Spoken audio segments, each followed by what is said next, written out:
नाम क्या है? आदमी पूछता है आदमी से, तेरा नाम क्या है? ये है वो नाम। आपकी कोई पहचान नहीं अगर आपका नाम नहीं। आदमी आदमी आदमी आदमी, इतने आदमी हैं, कैसे पहचान होगी? तो नाम से पहचान है। ये फलां कुमार है, फलां सिंह है, फलां है, फलां है। नाम लेंगे आप झट से खड़े हो जाएंगे। उसी तरह जिसने सारी सृष्टि को बनाया है, सारी खलकत को बनाया है, देव महादेव को बनाया है, ब्रह्मा विष्णु महेश को बनाया है, सारी सृष्टि को बनाया है और अपना नूर आत्मा देके सबको जिंदा कर दिखाया है, उसका भी कोई नाम है। उसको नाम से बुलाया जाता है। भगवान, गॉड तो सभी को कहा जाता है। जो देव फरिश्ते हैं उनको भगवान कहा जाता है। जैसे आदमी आदमी, वैसे भगवान भगवान बहुत सारे हैं। भगवान कहने से कैसे आएगा कोई? उनकी अलग पहचान है। हर किसी का कोई ना कोई मूल मंत्र है। विष्णु जी है, ब्रह्मा जी है, शिव है, सभी के मूल मंत्र है। तो उसी तरह जिसने सारी सृष्टि को बनाया है, जो मुक्ति का दाता है, सच्चा मोक्ष दे सकता है, यानी जीते जी गम दुख दर्द चिंता परेशानियों से मुक्ति और मरणोपरांत आवागमन जन्म मरण से मुक्ति, ऐसा जो ताकत है उसका भी एक नाम है। वो मूल मंत्र है जो कि सत्संग के बाद पीर फकीर मालिक के हुक्म से दिया करते हैं। वो उसका नाम है। वो आदमी का नाम नहीं, देव फरिश्ते का नाम नहीं। उस नाम से जब उसे पुकारते हैं तो वो चला आता है। सच्चे दिल से, भावना से उसको बुलाएं। क्योंकि बहुत सारे पर्दे हैं। आदमी कहता है कि वो तो कण कण में, जर्रे जर्रे में, सारे धर्मों में लिखा है, उसको आवाज देने की क्या जरूरत है? वो तो हमारे अंदर है, हर जगह है। बिल्कुल वो आपके अंदर है, हर जगह है। लेकिन आपकी आत्मा ऐसे पर्दों से जो सूक्ष्म है लेकिन बड़े जबरदस्त हैं, उनमें कैद होकर रह गई है। काम वासना, क्रोध, लोभ, मोह, अहंकार, मन, माया, ये 7 पर्दे ऐसे जबरदस्त हैं, या यूं कह लें 7 दीवारें हैं जिसमें आत्मा कैद हो गई। भगवान पास बैठा है लेकिन वो पर्दों की वजह से वो नजर नहीं आ रहा। आवाज देते हो, उन पर्दों से बाहर नहीं जाती। तो जब आप गुरु मंत्र, वो नाम ले लेंगे, उसको बाय नेम पुकारेंगे, तो ये पर्दे धीरे धीरे गिरते जाएंगे, टूटते जाएंगे। कई लोग कहते हैं मैं सच्चे दिल से उसका नाम पुकारा, फिर वो बोला क्यों नहीं? ऐसा नहीं। आपके वो 7 पर्दे टूटने में देर है, फिर तो आपको बस जरा सा पुकारने की जरूरत पड़ेगी, यानी सेकंड के 100वें हिस्से में वो सुन लेगा। इतना जबरदस्त है वो मालिक। पर जिस मक्कड़ जाल में आप कैद हैं, वो 7 के चक्रव्यूह में जो आप फंसे हुए हैं, उनसे निकलने के लिए एक बार उन पर्दों को हटाना होगा, एक बार उन पर्दों को तोड़ना होगा, और वो पर्दे जरूर टूटेंगे, वो पर्दे जरूर खत्म होंगे। पर तभी जब आप मालिक के नाम का सुमरन करेंगे, बार बार उसका नाम पुकारेंगे, तो ये पर्दे टूटते चले जाएंगे। फिर आत्मा और परमात्मा के बीच कोई पर्दा नहीं रहेगा। बेपर्द वो मौला, वो राम, सतगुरु, अल्लाह, वाहिगुरु नजर आएगा। पर जब तक पर्दा नहीं टूटता, सुमरन करना होगा। कैसे टूटेगा, कितनी देर में टूटेगा, ये तो आपकी भावना पे निर्भर है। सर्वोत्तम भावना, बैराग में तरीके से तड़प के पुकारोगे अगर, तो हो सकता है पर्दा कुछ मिनटों में टूट जाए। और अगर सुमरण कर लिया, फिर बुरे कर्म कर लिए, फिर सुमरण कर लिया, फिर ठगी बेईमानी भ्रष्टाचार बुरे कर्म करते रहे, तो पर्दे तो नहीं टूटेंगे लेकिन आत्मा कुछ हद तक आजाद रहेगी। बुरे कर्म छोड़ने से ये पर्दे टूटने शुरू होंगे, या दूसरे शब्दों में इन पे कंट्रोल आना शुरू होगा। मन दौड़ने से रुकेगा, काम वासना क्रोध लोभ मोह अहंकार से आप बच पाएंगे। तो इन पर्दों को हटाने के लिए जरूरी है आप सत्संग में आए और सत्संग में संत पीर फकीर जो मालिक का नाम बताते हैं उसका अभ्यास करें। धर्मों में यह लिखा है, आदमी का पहला काम, पहला कर्तव्य, पहला फर्ज ओम हरि अल्लाह वाहिगुरु गॉड खुदा रब की भक्ति इबादत करना है, उसका नाम लेना है, उसके नाम का जाप करना है। ये आदमी का पहला कर्तव्य है, पहला फर्ज है। इसलिए आप मालिक के नाम का सुमरन किया करें। अब आप निगाह मार के देखिए कितने के लोग हैं जो नियमानुसार मालिक का नाम लेते हैं। आप निगाह मारेंगे तो पता चलेगा बहुत कम लोग मिलेंगे जो नियमानुसार परमात्मा का नाम लेते हैं। कहते जी टाइम नहीं मिलता। आपके पास खाने का टाइम है, पीने का टाइम है, घर परिवार बनाने का टाइम है, धन दौलत जमीन जायदाद के लिए ठगी कैसे मारूं, बेईमानी कैसे करूं, रिश्वत कैसे लूं, दूसरे की जेब कैसे काटूं, दूसरे का सामान कैसे दबाऊं, दूसरे की मजबूरी का फायदा कैसे उठाऊं, किसी को ब्लैकमेल कैसे करूं, सारी प्लानिंग के लिए टाइम है। टाइम नहीं है तो ओम हरि अल्लाह वाहिगुरु का नाम लेने के लिए। क्यों नहीं है टाइम? ये सब आपके बहाने हैं। टाइम है, ये आपका भ्रम है जो आपने बना रखा है, या यूं कहीं ये मन का जवाब है जो आपने तैयार कर रखा है। मेरे पास तो टाइम नहीं है। सब झूठ, 100% झूठ। सबके पास टाइम है। भगवान का नाम कोई रस्साकसी तो है नहीं जिसके लिए प्रैक्टिस करनी पड़ेगी। भगवान का नाम तो कोई गेम तो है नहीं जिसके लिए पहले अभ्यास करना पड़ेगा। सीधा नाम लिया और जुबान से शुरू हो गए, बस। ना प्रैक्टिस की जरूरत है, ना कोई पहले शरीर बनाने की जरूरत है, ना घर परिवार छोड़ने की जरूरत है। आप जीभा से, ख्यालों से मालिक का नाम ले सकते हैं। फिर टाइम का क्या चक्कर है? सफर कर रहे हैं, गाड़ी में बैठे हैं, गाड़ी चलती जाएगी और जीभा राम के नाम में लगी रहे। हाथ कारबल और ध्यान रब यारवल, आसान सा काम है। आप काम धंधा हाथों से पैरों से करते रहिए और जीभा से ख्यालों से मालिक का नाम लेते रहिए, कोई दिक्कत ही नहीं है। तो भाई उस प्रभु के नाम से सब डरते हैं। हम जब छोटे होते थे, कोई काग आके बैठ जाता था, कौआ, तो उसको परिवार वाले या जो भी भाई लोग होते थे तीर तीर तीर करते और वो भाग जाता था। तो राम नाम से तो लोग ऐसे डरते हैं जैसे तीर से कौआ डरता है।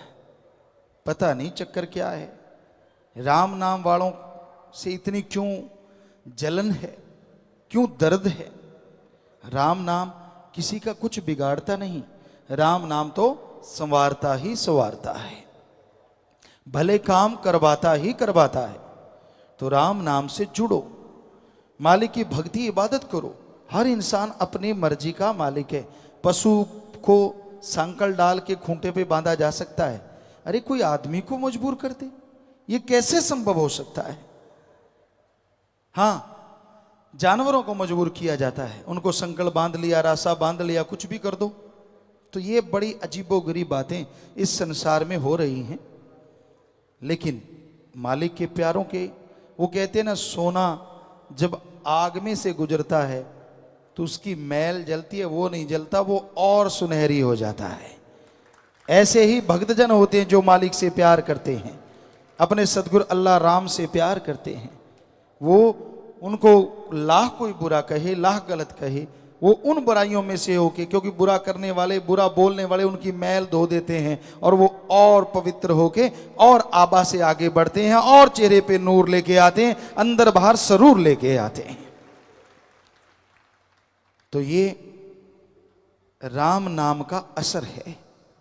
जो मालिक का नाम जपेगा, मालिक की भक्ति इबादत करेगा, वो ही मालिक की तमाम खुशियां हासिल किया करेंगे। जो मालिक का नाम नहीं जपते, क्योंकि धर्म तो सभी ने अपना रखा है। हम इतनी जगह गए हैं, हमें आदमी कोई नहीं मिला। आप सोचते होंगे आदमी तो हैं सारे, नहीं नहीं नहीं, हमारा कहने का मतलब सिर्फ आदमी नहीं मिला, हर आदमी के साथ किसी ना किसी धर्म का नाम जुड़ा हुआ मिला। क्या आपको कभी अकेला आदमी मिला? किधर मिला हो तो बताइए। नहीं मिला, क्योंकि हर इंसान के साथ धर्म जुड़ा है। तो फिर ये बताइए, किस धर्म में लिखा है कि अल्लाह वाहिगुरु राम का नाम नहीं जपना? बताओ किस धर्म में लिखा है? सब धर्मों के पहले शब्द हैं ओम, हरि, अल्लाह, वाहिगुरु, गॉड, खुदा, रब का नाम जपो। ये आपका पहला फर्ज है, पहला कर्तव्य है, पहला एम है, पहला लक्ष्य है। हर धर्म में ये लिखा है। और फिर भी जो मालिक का नाम नहीं जपते, कहते हैं जी हम धर्म को मानते हैं, हमारा फलां धर्म है। कैसे माने कि उनका वो धर्म है? वो तो सिर्फ दिखावा कर रहे हैं। अगर वाकई में आप धर्म से जुड़े हैं तो धर्म पे अमल करना भी सीखिए, धर्म को मान के देखिए। अगर धर्म को मानोगे, जो धर्म में लिखा है, आपको ना मिले तो हम आपको गारंटी देते हैं, धर्मों में जो लिखा सही लिखा है, सब मिलेगा। पर धर्मों पे अमल करने से, सिर्फ बातें करने से, दिखावा करने से कुछ हासिल होने वाला नहीं है। जैसे एक बाप है और उसके दो बेटे हैं। उदाहरण के तौर पे बाप कहता है, लेटा हुआ है, एक बेटा उसके पास है और वो बेटा हाथ जोड़े खड़ा है। क्या कहता है? बड़ा श्रद्धा, बड़ी भावना, हे पिताजी मैं आपसे बहुत प्यार करता हूं, हे पापा, हे बापू मैं आपसे बहुत मोहब्बत करता हूं। बाप कहता है ठीक है पानी पिला। वो बच्चा हिलता नहीं, नहीं पिताजी मैं तो आपसे बहुत प्यार करता हूं, मैं आपके बिना जिंदा नहीं रह सकता। बाप कहता है अरे पानी चाहिए, नहीं हिलता। पिताजी मैं तो बहुत प्यार करता हूं, मैं तो आपसे बहुत मोहब्बत करता हूं, आपके बिना जी नहीं सकता। बाप फिर चिल्लाता है मुझे पानी चाहिए। दूसरा बेटा बाहर गया होता है, उसको वहां आवाज सुनती है, वो दौड़ा चला आता हांफता हुआ, पानी का गिलास भरता है, अपने बाप को देता है, पांव के हाथ लगाता है, चला जाता है। अब आप बताइए, आप बाप हैं, दोनों में से आपको किस पे ज्यादा प्यार आया?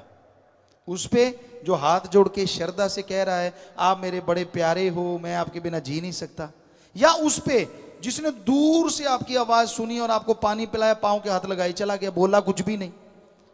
तो सीधी बात है उस पे जिसने पानी पिलाया। तो ऐसे हैं धर्म। धर्म को लोग, आप धर्म तो धर्म है जी, वाह जी वाह, माथा टेक लिया, सिर झुका दिया, कपड़े पहन लिए। ये है वो बेटा जो पास खड़ा कहता है मैं तेरे से बहुत प्यार करता हूं, मैं तेरे पे आशिक हूं, मैं तेरा फलां हूं। अब एक बेटा ये सब अड़ंग बड़ंग नहीं करता, लेकिन धर्म की बात सुनी और सुन के अमल करना शुरू कर देता है। तो बताइए धर्म बनाने वाले और भगवान किस पे खुश होगा? जिसने सुन के अमल करना शुरू कर दिया, क्योंकि उन्होंने लिखा इसलिए कि लोग अमल करना शुरू करें और जिंदगी में खुशियों से माला माल हो जाएं।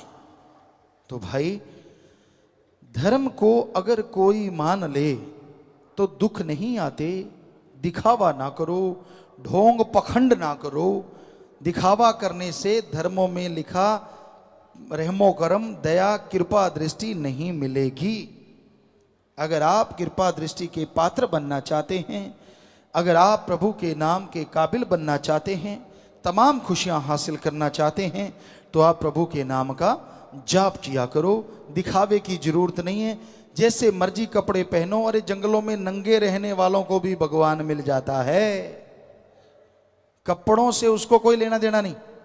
आपकी पसंद, बनैन पहन लो, कच्छा पहन लो, कुर्ता पजामा पहन लो, धोती चादरा पहन लो, भगवान को इन चीजों से क्या लेना देना है। भगवान के लिए तो अंत्यकरण साफ चाहिए, अंदर छल कपट ना हो और जुबान पे किसी के लिए बद्दुआ ना हो। जुबान पे राम का नाम हो और अंदर सबके लिए भले की भावना हो। उसको भगवान बहुत जल्दी दर्शन दिया करते हैं और कृपा दृष्टि से माला माल कर देते हैं। जो मर्जी कपड़े पहनो, जैसा मर्जी पहनावा रखो। हाँ, समाज, हमारी जो संस्कृति है उसको ध्यान में जरूर रखो, बस इतना ख्याल रखो। मानस जन्म पाके व्यर्थ ही खोया, काम किया खाया फिर रात को सोया, हो गर्भ में इकरार किया नाम को बिसार दिया। मानस जन्म, सर्वोत्तम शरीर। किस लिए सर्वोत्तम? खाना पीना, बाल बच्चे पैदा करना, घर परिवार बना लेना, ये तो पशु भी करते हैं।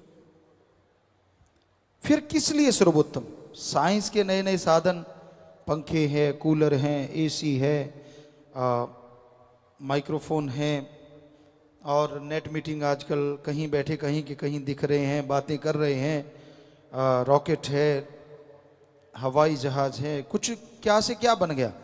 कहते शायद इसलिए सर्वश्रेष्ठ आदमी को कहा संतों ने। नहीं नहीं, साइंस में सुख सुविधा इतनी बना दी, खात्मा भी तो साइंस ने तैयार कर रखा है। आज देखो तो हाइड्रोजन, एटम, परमाणु, अणु और पता नहीं कौन कौन से बम बनाए जा रहे हैं। प्यारी सत्संगीजियों, जिनको मालूम नहीं होता, पढ़े लिखे तो सब जानते हैं, पर कई गांव से आते हैं, देहात से आते हैं, उनको पता ही नहीं होता एटम परमाणु क्या भला है। वो जब बम छोड़ देते हैं तो मान लीजिए कोई ऐसा बम छोड़ दिया तो 100 किलोमीटर तक, कहीं भी बम फेंका उसके 100 किलोमीटर तक या 50 किलोमीटर तक जो हवा है वो आग से भी कई गुना बढ़ के गर्म हो जाती है, और जो चीज़ भी उसमें आती, ईंटें हैं, पत्थर हैं, सब कुछ पिघल के पानी बन जाता है। आदमी की तो बिसात क्या, कहाँ बचेगा, कुछ भी नहीं बचता, इतनी ज़्यादा गर्मी हो जाती। ऐसा बम है वो, इतने लाखों करोड़ों को मार देता है। और उससे भी बड़े बड़े बन गए हैं, हाइड्रोजन है, अणु है, पता नहीं कौन कौन से बनाए जा रहे हैं। तो क्या इसलिए संतों ने कहा कि भाई तू साइंस में ऐसा कुछ करेगा, तू सर्वश्रेष्ठ है? नहीं नहीं, सिर्फ एक ही कारण है। ऐसा तो पशु आगे हैं अगर ऐसा देखा जाए। कारण वो ये है कि आदमी के शरीर में रह के जीवात्मा प्रभु अल्लाह वाहिगुरु राम का नाम लेके मालिक को पा सकती है। इस मृत्यु लोक में भगवान को पाया जा सकता है, भगवान के दर्शन हो सकते हैं, तो वो सिर्फ और सिर्फ मनुष्य को, पशु पक्षी परिंदे ऐसा नहीं कर सकते। ये ऐसी बड़ी बात है जो इसके बराबर और कोई बात दुनिया में हो ही नहीं सकती कि कलयुग में मृत्युलोक में भगवान के दर्शन हो जाएं और मोक्ष मुक्ति मिल जाए। ये सिर्फ और सिर्फ मनुष्य कर सकता है, पशु पक्षी परिंदे घास फूस पेड़ पौधे कोई नहीं कर सकता। इसलिए संतों ने मनुष्य को सर्वश्रेष्ठ बताया हर धर्म में। अब आप देख लीजिए, एक तरफ तो धर्म का नाम है और दूसरी तरफ क्या आप ये काम करते हैं? क्या वाकई आप ये बात बताते हैं?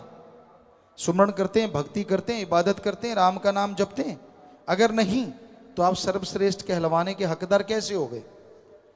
क्योंकि पशुओं के तो जीते जी मलमूत्र गोबर के काम आ जाती है, मरने के बाद हड्डियां चमड़ा सब काम में आ जाता है। आपका तो जीते जी ये सामान संभालने में लोगों को फिक्र लगा हुआ है कि आदमी का मलमूत्र कहाँ संभालेंगे, इतना बढ़ता जा रहा है।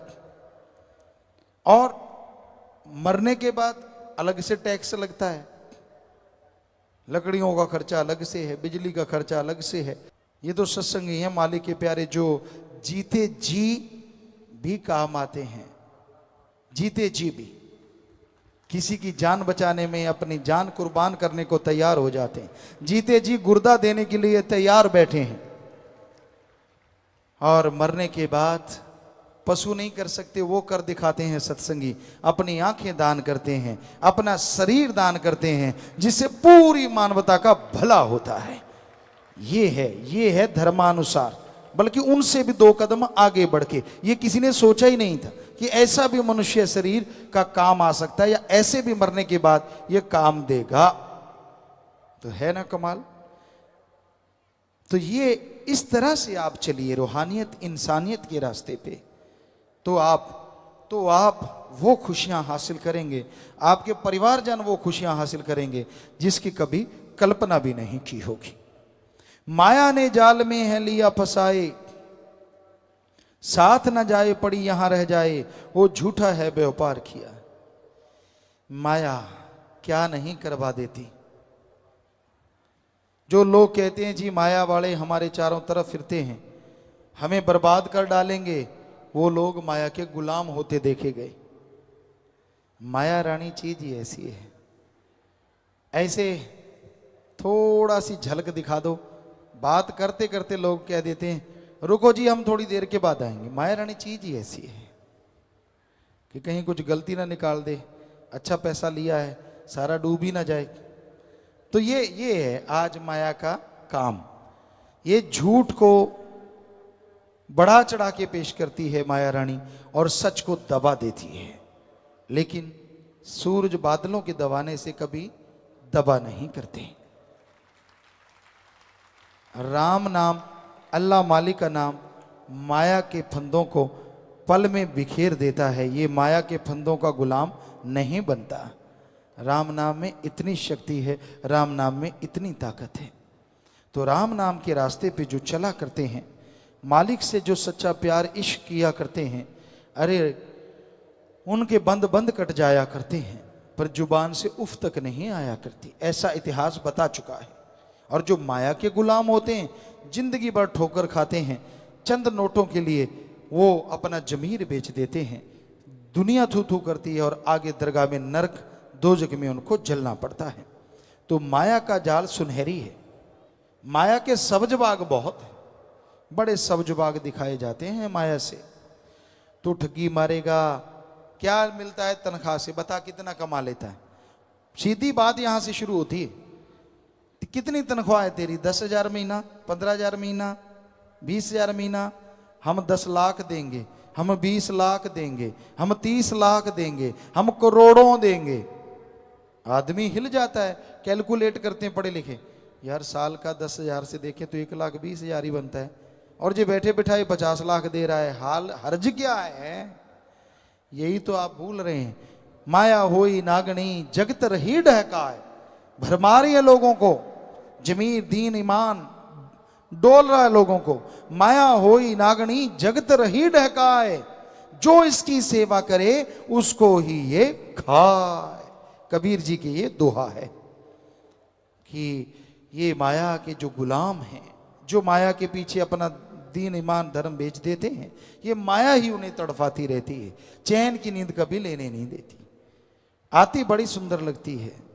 आपको बताया ना, कैलकुलेट करते हैं यार 10,000 महीने का मिलेगा 1,20,000, क्या मिला? और कहाँ बैठे बिठाए 20 लाख, 30 लाख, 50 लाख, इतने बड़े बड़े सब्ज बाग दिखाए जाते हैं।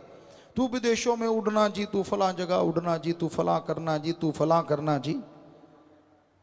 ये नहीं पता भाई, पाप जुल्म का कुछ भी कमाओगे तिल तिल पड़ेगा भरना जी, तिल तिल पड़ेगा भरना जी। चाहे यहां रहो चाहे कहीं भी जाओ, लेख जाणगे नाली ना जा बरमे नु। ओ कर्मों का लेखा जोखा तो हर समय हर जगह हर जीव को भोगना पड़ता है। इसलिए भाई जो लोग माया के गुलाम बन जाते हैं उन्हें समझ नहीं आती, क्योंकि वो माइंड वॉश इस तरह से किया जाता है, इस तरह से उनको शिक्षा दी जाती है, ऐसी ऐसी बातें की जाती हैं कि आदमी का दिन मान डोल जाता है कि हाँ यार बैठे बैठाए पैसा मिल रहा है, ना कुछ करना पड़े, बड़ी गाड़ियां होंगी, हवा में उड़ार होगा, इत्यादि इत्यादि इत्यादि। पर भाई ये नहीं पता पाप जुल्म ठगी बेईमानी रिश्वतखोरी की दौलत कभी किसी को चैन की नींद नहीं सोने देती। बाकी तंदुरुस्ती तो दूर की बात, डर लगा रहता है, परेशानियां बढ़ती चली जाती हैं, सारी जीवन की आज़ादियां खत्म हो जाती हैं। इसलिए कभी भी पाप जुल्म की दौलत ना कमाओ, मेहनत करो, कड़ा परिश्रम करो, तो मालिक की कृपा दृष्टि के काबिल बनते जाओगे। आप चंद नोटों के लिए बहक जाते हैं, सोने की लंका। आज किसी के मकान है क्या गोल्ड का? नहीं है। बनाने की हिम्मत है लोगों में, इतना पैसा होगा लोगों के पास, काला धन जिसे कहते हैं, लेकिन बनाते नहीं, चक्कर पड़ जाएगा। तो उसके पास तो उसकी सारी नगरी सोने की थी। आज फन्ने खां से फन्ने खां भी सोने के कमरे में नहीं सो सकता, उस रावण के नौकर भी सोने के कमरों में सोया करते थे। कितना था धन, कितनी थी दौलत, लेकिन उसने बुराई का साथ दिया। सीता जी को उठाया तो सब कुछ, 1 लख पूत 1.25 लाख नाती, 13 वन घर दिया न बाती। सब कुछ तबाह बर्बाद हो गया, सब कुछ नाश हो गया। तो इसलिए भाई किसी के चक्कर में ना पड़ो, दौलत के चक्कर में ना पड़ो, ठगी बेईमानी रिश्वतखोरी ना करो, ये बर्बाद कर देगी और कभी चैन की सांस नहीं लेने देगी। भजन के आखिर में आया जी, बनकर आया यहां सच का व्यापारी, विषय रूपी जुए में पूंजी सब हारी, हो सच्चा ना व्यापार किया, स्वासा धन सब छार किया। व्यापारी बन के आया यहां वंश व्यापार के लिए, और साथ में जो दौलत लेके आया वो कीमती श्वास। भगवान ने भेजा कि बाकी सब जोनियां तो इन श्वासों को बर्बाद कर रही हैं, हे इंसान जा, ये तुझे जो श्वास दिए हैं इससे राम नाम का वंश व्यापार कर।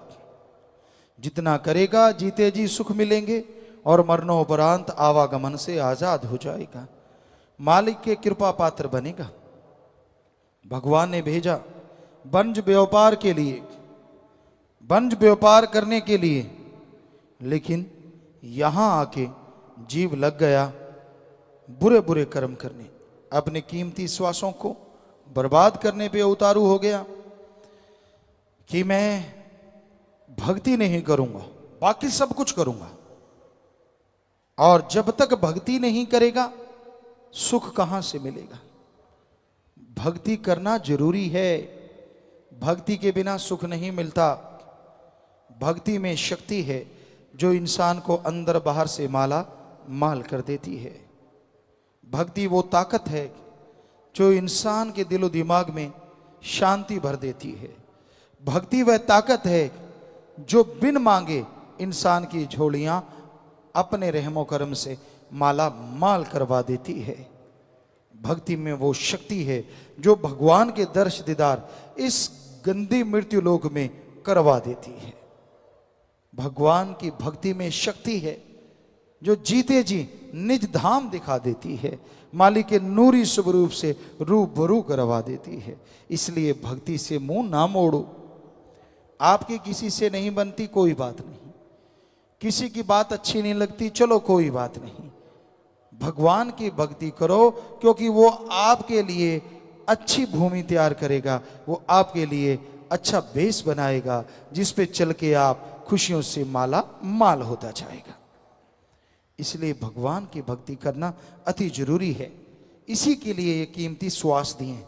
इन श्वासों को मालिक की याद में, प्रभु की भक्ति में लगाओगे तो ये कीमती श्वास आपके जीवन में खुशियां भर देंगे, आपके घर परिवार में रहमो करम से माला माल कर देंगे। इसलिए भक्ति में मन लगाओ और उन लोगों का संग त्याग दो जो मन की राह पे चलते हैं, मनमते, जो गलत कार्य करते हैं, जो काम वासना क्रोध लोभ मोह अहंकार मन माया का हमेशा प्रचार करते हैं, ऐसे लोगों से परहेज रखो। गु का मतलब होता है अंधकार और रू का मतलब होता है प्रकाश।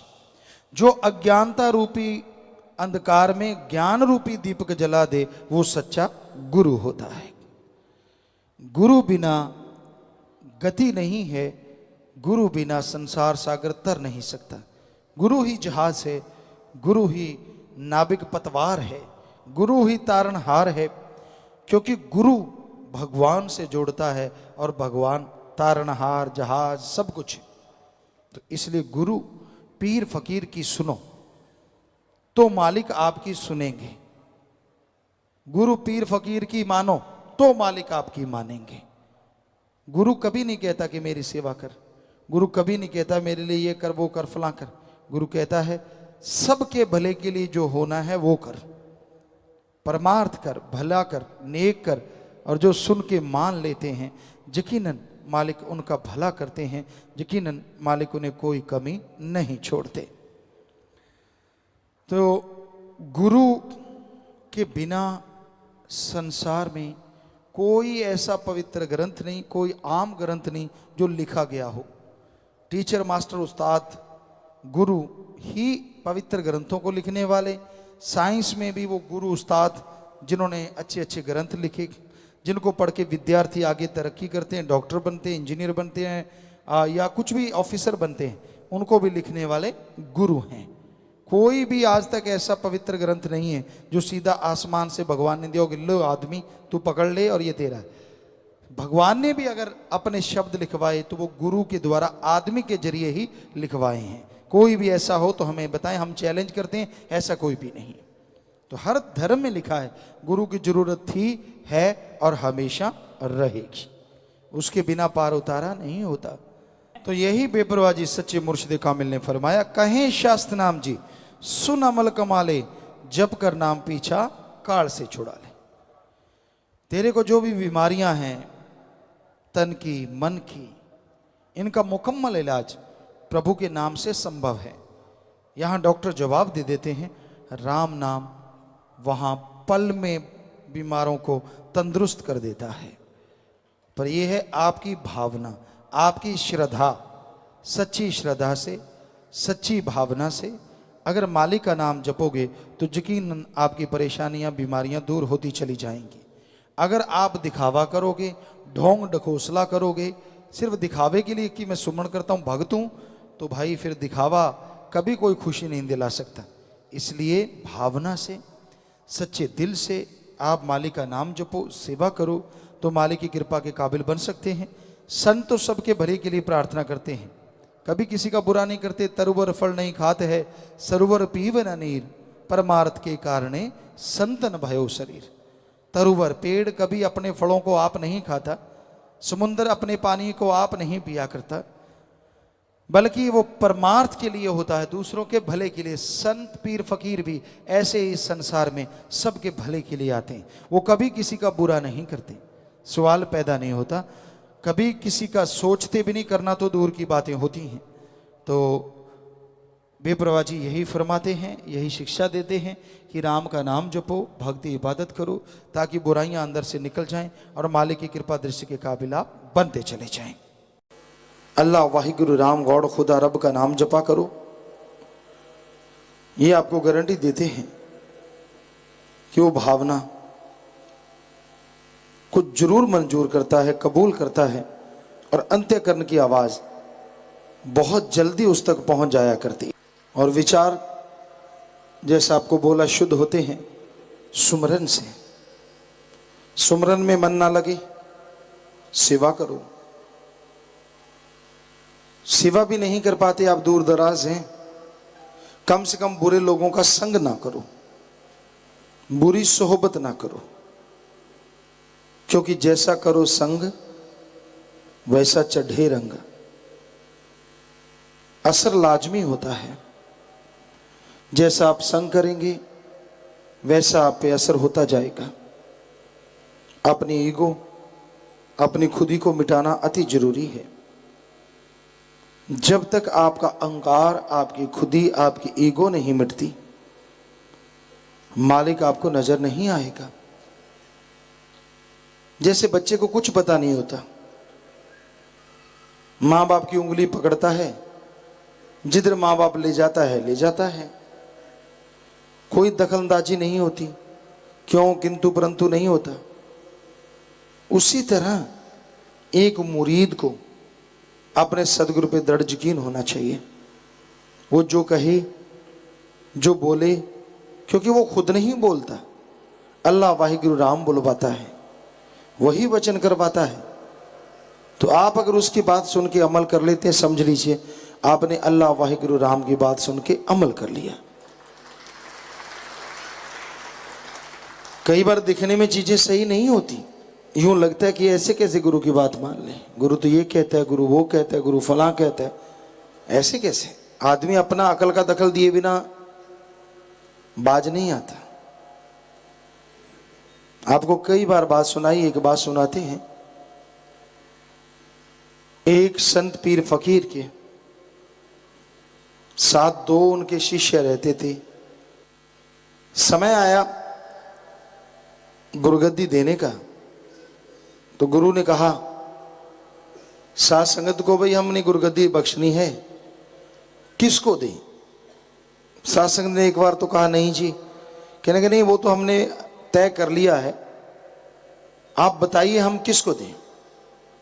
तो एक ऐसा था सीधा साधा, एक आदमी उनमें से जो शिष्य था बड़ा तेज था, साध संगत आती, बातें करना, अपने नंबर बनाते रहना, सब कुछ आश्रम से सब कुछ खिलाना पिलाना और नमहोर अपनी जड़ देनी। ये कभी ना कहना कि गुरुजी के हुक्म से, भाई देखो मैंने कहा तो आपको इतनी खुशी, मेरे होते आपको क्या फिक्र, मैं ये करूंगा, मैं वो करूंगा, मैं ये करवा दूंगा, मैं वो करवा दूंगा। तो नेचुरली जो ऐसा करेगा उसके यार दोस्त भी ज्यादा होते हैं।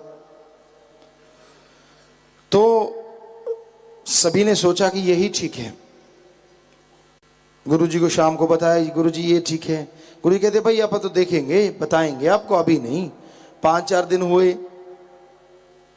तो दोनों शिष्यों को साध संगत के सामने बुला लिया। चले गए, भाई ऐसा करो, ये ऊंट है, वो लकड़ी की सीढ़ी है, इसको सामने कमरा जो है 10-15 फुट ऊंचा, उस पे सीढ़ी लगा लो और ऊंट को ऊपर चढ़ा दो। सुबह की मजलिस थी, सुबह सुबह सवेरे। तो इतना कह के गुरुजी चले गए। अब जो चतुर-चालाक था साध संगत के साथ हंस रहा है, कहता गुरुजी के दिमाग में असल फर्क पड़ गया। कहते मैं काफी दिनों से नोट कर रहा हूं, अजीबोगरीब हुक्म दे देते हैं। साध संगत भी कहती हाँ, कुछ चमचे, सारे नहीं ऐसे होते, ऐसे चमचों के चंद चमचे होते हैं जो उनके बिना जीना पसंद नहीं करते। तो वो कहने लगे भाई बात तो तेरी सच्ची है, ये भी कोई बात है। कहने लगा देखो, कभी लकड़ी की सीढ़ियों के द्वारा तो छोड़ो, पक्की सीढ़ियां हो तो भी ऊंट 15 फुट के कमरे पे कैसे चढ़ेगा, और लकड़ी की सीढ़ियों से ये तो कल्पना भी नहीं कर सकते। तो वो कहते हाँ तू सही है, बैठ गया हंस रहा है। जो दूसरा था वो चुप रहता था, जो गुरु कहता था उस हुक्म को बजाता था। कोई यारी दोस्ती नहीं, अपने सतगुरु राम के साथ ही यारी, उसी से दोस्ती, वही महबूब वही महबूबा, सब कुछ उसी के साथ। तो जैसे गुरुजी उठ के चले गए, वो तो बातों में लग गया चतुर-चालाक, और वो ऊंट को पकड़े चल पड़ा सीढ़ियों की तरफ। कहने लगा देखो, एक गुरु और एक उसका ये चेला। वो चेला कह रहा है देखो इसका हाल, अब ये ऊंट को लकड़ी की सीढ़ियों से कमरे पे चढ़ाएगा। तो वो लग गया, ऊंट को खींचे, सीढ़ियों के द्वारा आप ऊपर चढ़े, सीढ़ियों से ऊंट को चढ़ाना चाहे, ऊंट ताकतवर था, उसे खींच के नीचे गिरा ले। तो लगा रहा जी, ऊंट का भी बुरा हाल हो गया। भी ये आदमी है क्या, था पावरफुल, ताकतवर, भक्ति की शक्ति, ऊंट भाग भी ना सके। वो फिर खींचे, सीढ़ियों के पास ले आए ऊपर। अब ऊंट ऊपर कैसे चढ़े आप सब जानते हैं। वो तालियां मारे बैठा, साथ संगत हंसे, उसके साथ लग के देखो पागल देख लो, गधा फलाना धिंकड़। चलता रहा जी सारा दिन। 4-5 घंटे देख के साथ संगत भी चली गई, वो भी सोच आ गया जाके कहीं अपने यार दोस्तों में चमचों में बातें बूतें करके। तो शाम की मजलिस हुई, तो आ खड़ा हुआ अच्छे कपड़े पहन के, भी मेरे को कहेंगे, साथ संगत के आगे जाके बैठ गया। तो गुरुजी कहते हाँ भाई साथ संगत जी कैसे हो, ठीक हो। कहते हाँ जी। सामने बैठा देखे, कहते क्यों भाई तूने ऊंट को कोठे पे चढ़ा दिया। तो खड़ा हो गया, अपने गुरु को मत देने लगा। कहता गुरुजी कभी ऊंट भी लकड़ी की सीढ़ियों से छत पे चढ़ा करते हैं। गुरु जी कहते हो भाई हमें तो पता ही नहीं था, बैठ जा। कहता मैं नहीं गया। सात संगति कहती हाँ जी, तो वही 5-7 लोग जो साथ थे, हाँ जी ये सही कह रहा है। गुरु जी कहते पर दूसरा कहाँ है?